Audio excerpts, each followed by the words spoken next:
안녕하세요. 입시닥터 전서부입니다. 지난 시간에 성일고등학교 내신 4, 5등급 학생들이 꼭 알아야 할 3가지 이야기를 했었는데요. 오늘은 이제 내신 3등급이 꼭 알아야 될 3가지 이야기 해보도록 하겠습니다. 내신 3등급이라는 점수를 받았을 때 1학년 학생들은 특히 충격이 클 경우가 많은 것 같습니다.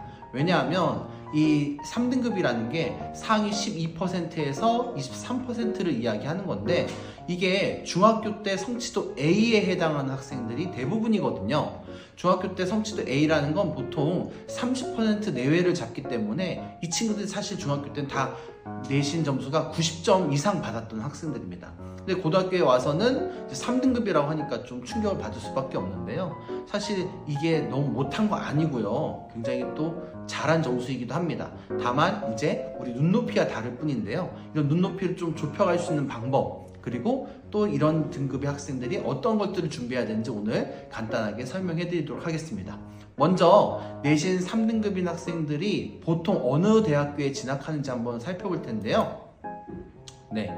수시 전형에서 보통 이제 교과 전형과 종합 전형으로 이제 대부분 진학한다고 이야기하는데요. 잠깐 교과 전형에 대해서 설명드린다면, 교과 전형은 내신 성적 반영 비율이 50% 이상이 되는 전형입니다. 그래서 내신만 100% 반영할 수도 있지만 면접을 조금 섞어볼 수도 있고요. 서류도 조금 섞어볼 수 있는데 어쨌든 내신 영향력이 커서 그 자기 내신 점수만큼 진학할 수 있는 거고요. 종합 전형이라 하면 이제 내신 성적뿐만 아니라 생활기록부에 적혀있는 그 학생의 다양한 학교 생활이 반영되어서 합격과 불합격을 결정하게 되는 전형입니다. 아무래도 활동을 적극적으로 해서 잘 준비해온 친구들, 그리고 면접에서 자기의 이제 영향력을 잘 어필할 수 있는 친구들은 여기서 역전하는 경우도 많아서 종합전형 조금 더 높은 학교로 지원할 수 있게 됩니다. 그래서 교과 전형으로는 명지대, 상명대, 가톨릭대, 한신대, 수원대, 강남대 정도를 진학하게 되고요. 종합 전형은 조금 더 높은 학교인 국민대, 단국대, 명지대, 상명대, 가톨릭대, 광운대, 한성대, 인하대, 아주대, 한국외대 이 정도를 진학한다고 합니다. 한편 3.6에서 3.9 정도 되는 3점 후반대 학생들은요, 교과로는 한신대, 수원대, 을지대, 한경국립대, 그리고 종합전형으로는 그보다 조금 더 높은 가천, 경기, 강남, 외대, 그리고 한양대 에리카, 단국대, 창업인재 정도를 지원할 수 있습니다. 자, 그렇다면 우리 성일고등학교는 같은 3등급대로 어디까지 진학을 했는지 작년 이제 결과를 한번 보여드릴 텐데요. 우선 대표적으로 숭실대학교 글로벌 미디어학부, 그리고 단국대 토목환경, 세종대 수학통계학과, 건설공학과, 상명대 국가안보학과, 가천대 경영학과, 화공생명학과, 경희대 기계시스템학과, 한국외대 컴퓨터공학과, 명지대 경영학과, 수학과 등 이렇게 일반 모두 다른 학교들보다 조금 더 좋은 입시 결과를 가지고 있는 걸 볼 수 있습니다. 그리고 실제로 이 친구들이요, 상등급 초반보다는 3등급 중후반인데 대부분 종합전형을 통해서 이 대학에 합격한 거거든요. 그래서 이렇게 자기 점수보다 더 좋은 학교를 갈 수 있는 방법을 찾을 수 있도록 저희 성일고등학교는 노력을 하고 있습니다. 그래서 우리 학생들이 지금부터 제가 드린 말씀 잘 듣고 참고해서 학교생활 하시면 좋을 것 같은데요. 먼저 첫 번째로 내신 등급 최대치를 확인하라고 부탁드리고 싶습니다. 이게 왜 그러냐면요, 1학년 때 혹은 2학년 친구들이 내가 받은 내신 등급이 내가 생각하는 대학보다 현저히 낮은 것 같아서 미리 지레 겁먹고 포기한 경우가 있는 것 같아요. 하지만 지금 먼저 포기할 필요가 하나도 없습니다. 수시는요, 정시원서를 쓰기 전에 6장이라는 기회를 주는 것 뿐이기 때문에 이 수시 전형은 플러스 알파의 기회가 생기는 겁니다. 근데 이렇게 6장을 버리고 정시 3장만 갖고 도전하는 건 상당히 위험한 거거든요. 특히 지금 우리 고3 학생들 6월 모평 보고 지금 난리가 난 거 혹시 아시나요? 지금 이번에 영어 같은 경우 1등급이 1%밖에 안 나온다는 말이 나오더라고요. 그래서 이렇게 수능은 이제 점점 더 어려워질 수밖에 없는 상황인데요. 무턱대고 정시만 생각하기보다는 그래도 수시로 내가 어디까지 갈 수 있는지 한번 확인해 보시고 정시도 같이 준비하는 것을 추천드립니다. 그래서 만약 지금 고1 학생인데 1학기 1차 지필고사 보고 내 내신 3.5등급 정도 나왔다 라고 한다면요, 내가 앞으로 몇 점 정도를 맞을 수 있을지 한번 목표를 잡아보는 겁니다. 지금 나와 있는 예시처럼 나머지 모든 학기를 2점으로 다 마무리하게 된다면요, 계산을 하면 3.5등급 1번, 그리고 2.0이 4번이나 나오거든요. 그래서 최종 평균은 2.3점이 됩니다. 그러면 아까 나왔던 학교들보다 훨씬 좋은 학교에 진학하게 할 수 있게 되는 거죠. 마찬가지로 고2 학생도 지금 2학년 1학기까지 해서 평점이 3.5점이라 할지라도요, 나머지 2학년 2학기와 3학년 1학기 때 평균 2점 정도를 맞을 수 있다면요, 최종 평점이 2.9점까지 올라가게 됩니다.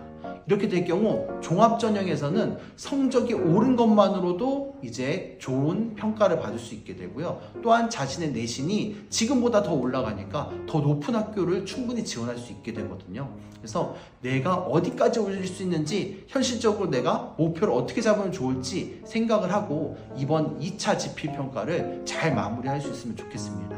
특히 학부모님들이나 학생들에게 꼭 이야기하고 싶은 것 중에 하나는, 중학교 때 이미 경험해왔겠지만 지필고사 2번은 보통 60%가 반영이 되는 거고요, 수행평가가 보통 40% 이상 반영되게 되어 있습니다. 그래서 이 수행평가도 꼼꼼하게 참석해서 이 감점이 되지 않도록 주의해 주시면 좋을 것 같습니다. 다음으로는 정시 진학 라인을 확인하는 겁니다. 이건 당연한 부분인데요, 우리가 수시 원서는 정시 원서 집어넣기 전에 플러스 알파로 6장 넣는 거라 그랬죠. 그래서 이 수시 원서를 넣을 때는요, 반드시 기준점이 있습니다. 그 기준점이 뭐냐, 이 학생이 정시로 진학할 수 있는 학교보다 높게 쓰는 겁니다. 그래야만 수시 납치라는 게 생기지 않거든요. 그래서 우리 선생님들도 고1, 고2 학생들도 마찬가지로 지도를 하실 때 이 정시 진학 라인을 보고 안내를 하시게 되어 있습니다. 그래서 이 학생이 지금 현재 전국연합평가를 봤을 때 어느 정도 레벨의 대학에 갈 수 있는지를 파악하시는 게 아주 중요합니다.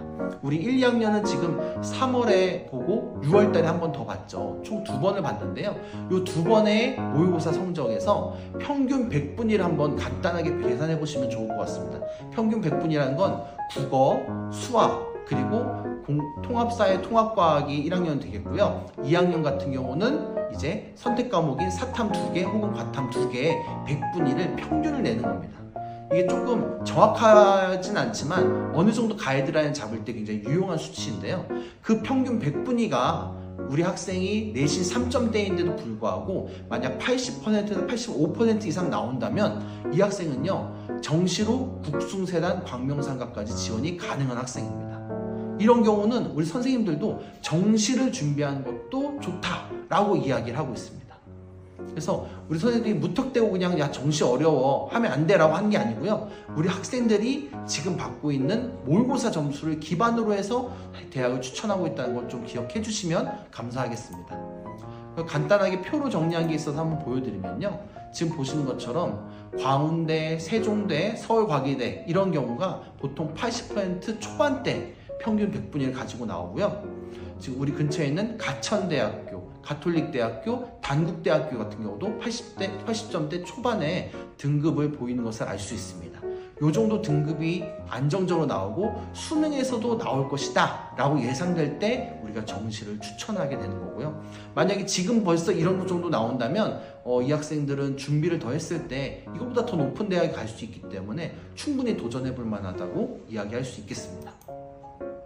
그렇다면 지금 만약에 평균 100분위가 70에서 80% 정도밖에 안 나오는 평균 3.4점대 등급의 학생이라면요, 경기권 지원이 가능한 겁니다. 그럼 사실 아까 보신 것처럼 학생부 교과나 종합전형을 가는 것과 거의 차이가 없거든요. 이런 친구들은 수시와 정시를 같이 대비해서 만약에 정시가 더 많이 성적이 오른다면 정시로, 수시에서 내신 성적이 많이 오른다면 수시로 지원하는 것을 생각해 볼 만하다고 생각합니다. 그래서 실제로 대학의 입결을 살펴보면요, 경기, 아주, 인하 이런 경우가 80점대 초반이고요, 그 밑으로 이제 가면 이제 지방거점 국립대학들이 70점대 후반 100분위가 나오는 걸 볼 수 있습니다. 그래서 요 정도 대학들을 생각하신다면 이 정도 대학들로 진학할 수 있다는 걸 기억하시면서 대비해 주시면 좋겠습니다. 근데 만약 지금 여기서 보신 것 이외에 평균 100분위가 70 이하다. 이런 학생들은 무조건 내신 준비하고요. 생활기록부 관리하는 쪽으로 수시 대비하는 쪽으로 가는 것이 훨씬 더 현명한 선택이라고 생각합니다. 마지막으로 세 번째입니다. 지금 이제 정시를 기준으로 말씀드렸지만 어쨌든 수시도 챙겨야 되는 친구들이 대부분이거든요. 이런 친구들이 꼭 기억해야 될 것은 반드시 자신의 생활기록부를 자신의 진로 활동과 진로 희망과 맞춰서 준비해야 된다는 겁니다. 이 점수대에 있는 서울, 인서울 하위권, 경기 상위권 대학들은요 모두 전공 적합성을 굉장히 많이 살펴본 학교들입니다. 왜냐하면 이 점수대에 있는 친구들이 굉장히 숫자가 많은데요, 그렇게 치열한 학생들 가운데에서 점수대는 촘촘한 가운데에서 변별을 하기 위해서는 그 학생이 해당 교과, 해당 전공과 관련된 얼마나 깊이 있는 활동을 했느냐가 중요하다고 이야기하더라고요. 그래서 우리 학생들이 자신의 전공 적합성에 맞는 생활기록부를 만들 수 있도록, 특히 진로 활동 그리고 동아리 활동에서는 자신의 진로가 명확하게 드러날 수 있도록 활동하는 게 좋고요. 우리 학교에서 다양한 캠프들 많이 진행되고 있거든요. 이번 주에도 모의 유엔 활동이 있었고요. 다음 주에도 진로 및 식회, 문과에서는 있고요. 이과에서는 저희 차세대 과학자 프로젝트, 서울시립관 견학 이런 것들이 있는데, 이런 것들을 적극적으로 참여하면서 자신의 생기부가 자기의 진로에 맞게 잘 갖춰질 수 있도록 준비를 해야겠습니다. 마지막으로 이쪽 학교에서는요 굉장히 점수가 치열했을 때 중요하게 보는 것 중에 하나가 바로 리더십, 협동심 같은 이 인성 영역이기도 한데요. 특히 학급 임원 같은 선출직 임원들은 반드시 가산점을 준다라고 이야기하더라고요. 그러니까 이런 임원을 해보는 경험을 하는 것도 굉장히 중요하다. 아니면은 반에서 최소한 무슨 부장이라도 하든지, 아니면 1인 1역할로 뭐 분리수거 담당, 칠판 지우기 담당 이런 거라도 성실하는 것이 굉장히 도움이 된다는 것을 꼭 기억하고 학교 생활 하시면 좋겠습니다. 네, 오늘 이렇게 3등급대 학생들이 이제 준비해야 될 것들, 알아야 할 것들 설명을 드렸는데요. 너무 일찍 포기하시거나 낙심하지 마시고 진짜 고3 때까지 여러분들 이 생활기록부를 잘 만들고 또 좋은 대학에 갈 수 있도록 공부도 열심히 해서 반드시 좋은 결과 있기를 기도하겠습니다. 이상입니다. 감사합니다.